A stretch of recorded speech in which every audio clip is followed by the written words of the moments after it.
Okay, Spencer, we just talked about how great Suzuka is, but on track, it was more of the same pretty much. Max Verstappen, 3 wins from 4. The only one he missed out on was due to that brake failure in Australia. We could go into whether or not he would have won that or not, but I feel like that was another podcast that's been and gone. Now, after he dominated in Suzuka, team boss Toto Wolff, remember the guy who was one of Max Verstappen's biggest rivals through 2021, turned around and after just 4 races said, and I quote, "No one is going to catch Max this year. His driving and the car are just spectacular. You can see the way he manages the tires. And basically this season is now about who can be best of the rest." End quote. I don't know where we go from there because we've still got 20 races to fill, but is Toto right? Is this Max Verstappen's season already? Should we, I don't know, like what should we do about this championship where it looks like Max Verstappen really is just going to dominate for another year? I mean, if the upgrades include an actual mounted rocket pack on the back of the McLaren or the back of the Ferrari, then maybe we're talking about a different story. I don't think that's what we're talking about here. I think he's right. Now, he might not be right in terms of the total domination we saw last year because, yes, we already have had a brake failure on the Red Bull. We have had different tracks where cars are going to be more competitive against the Red Bull, right? We have seen, this is something you can hear the announcers talking about during the races. And I think some of it's optimism, and I think foolish optimism at that, when they go, well, the gap is closed between them and Ferrari by seconds. And you go, yeah, so it's down from 18 to 14. That's still 14 seconds. That's how much better they are. It's a sport that I would remind everybody the changes are glacial, right? And glacial changes happen very slowly until they don't, right? Until something shears off and happens all at once. These are big teams. We're talking about Japan. The scale of the sport, again, we move people across continents. We move them across multiple time zones. And then you have to build an entirely different car involving these hundreds of engineers and, thousands of people all working at once. Changes happen slowly on the macro scale. Okay. And then sometimes when momentum gets, they break all at once. Like I think one of those breaks we saw was Lewis Hamilton switching to Ferrari. That is one of these things where things build up over a long, long time. And all of a sudden there's a calving and you see something happen all at once. This is my long-winded way of saying that if we're going to see chances at Red Bull, changes at Red Bull and in their level of dominance, I think it's going to be very, very slow. It'll happen gradually. And then all at once, it will become very apparent. That time is not 2024. It just does not feel like that.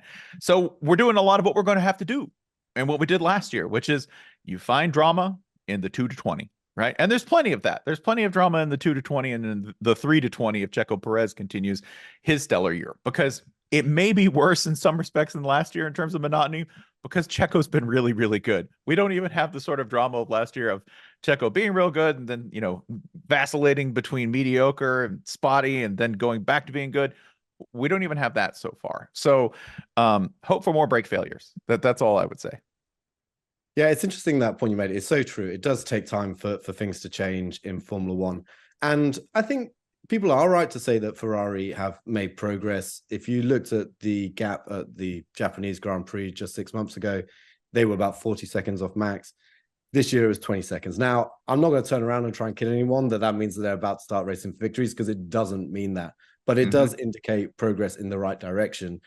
The problem is that, Red Bull aren't stopping. If you look at the one car that actually received probably the most obvious update during the Japanese Grand Prix, it was the Red Bull. And it was stuff, not that they had learned from mistakes or, it wasn't trying to correct something that was wrong from the first few races. This was just ideas they had before the start of the season that just took a little bit of time to be manufactured and put on the car, knowing full well that they were going to result in extra performance. So, I'm not going to try and kill anyone and say that Ferrari are about to turn around and start challenging Red Bull at every race. But I think there are signs that they are moving in the right direction to some extent. But then let's pick up on the other thing you said there. Checo Perez, could he mount a serious challenge? Even as I say that, I'm not convinced. We're back on it. We tried this last year.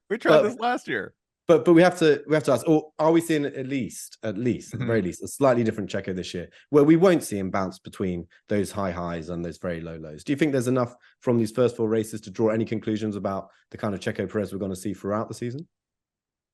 Given the data that we have on Checo, it seems to be a more consistent and comfortable Checo, and which seems wild to me because if you want a glimpse of hope for everyone else, it's that Red Bull's politics and Red Bull's internal politics were a disaster over the offseason, to say the least. A team that was scandal ridden, and if you wanted a rumor, you could pick one up off the floor about who was in charge and who was siding with whom. Ultimately, given the machine that they've created, it hasn't mattered in the 2024 season. It will matter down the road. I think this is the weirdest thing to say about F1, given the vast technical challenges and the element of the sport that involves machines. It's a people sport. It really is a people sport when it comes down to it. And the people side of Red Bull right now is in crisis. It's an ongoing crisis, right? People go, well, did you forget about that? No, they all still have to come to work. They all still have to pretend, if not to like each other, then to love what they do and get the job done, which they do. Okay. They're paid a lot of money to do it, and they're very professional about it. But that side of Red Bull, that's worth watching. Somehow, paradoxically, in the middle of all of this, Checo Perez seems tranquil. He seems happier than ever. Maybe the pressure's off of him. Maybe politically, because of his contract situation and because of the way Max is so firmly attached to one side in this like Red Bull schism, that maybe the pressure's completely off him, and maybe he races best like that. Well, I think there could be something to that. And yeah, if we talk about the politics within Red Bull, it seems increasingly that Christian Horner, who we know has been under a huge amount of pressure since the start of this year, I think continues to be within that team, has kind of linked himself a little bit to Perez, and kind of in previous years, we seen him put the pressure on, and now he's talking about Perez in slightly different terms. So again, I'll give you a quote from the weekend. Christian Horner said, I quote, "I think his confidence is high. He's very focused on the job at hand, and he's comfortable in the team. And he knows he's out of contract for next year. It's his seat to lose. He's very popular in the team, and he started the season in the best possible way. He just needs to keep doing what he's doing." End of quote. Now that sounds like very much suggesting that it's in Perez's hands what happens. That's not the impression we were getting coming through the winter, was it? We had podcasts at the start of this year where we were talking about, right, we're kind of assuming Perez is out the door at the end of this year. Who's going to replace him? And then there are a number of brilliant options out there, continue to be, apart from Lewis Hamilton, who's gone to Ferrari already, we know for next year. Pretty much all the other drivers who are out of contract are open to the possibility of anywhere. And you would think that Red Bull would be a very popular team to join. So do you think Perez is actually in a serious situation now, where if he continues to do what he's doing, which is finish second to Max, don't rock the boat, just get the results out there, do you think he can guarantee himself a place at Red Bull next year? It would be the funniest outcome to me if the team known for discarding drivers, and Red Bull is not exactly the most patient when it comes to anybody but Max Verstappen, correct? And not that they had to be that patient with Max Verstappen, okay, who was good almost immediately and brilliant shortly thereafter.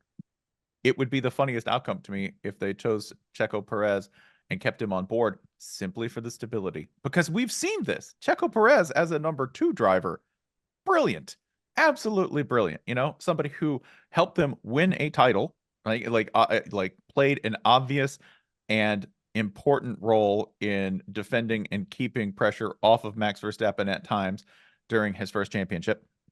A guy who I think by personality, you don't see him out there with a podcast. You don't see him out there overly bucking for a one spot. He doesn't chirp to the media a whole lot in English or in Spanish.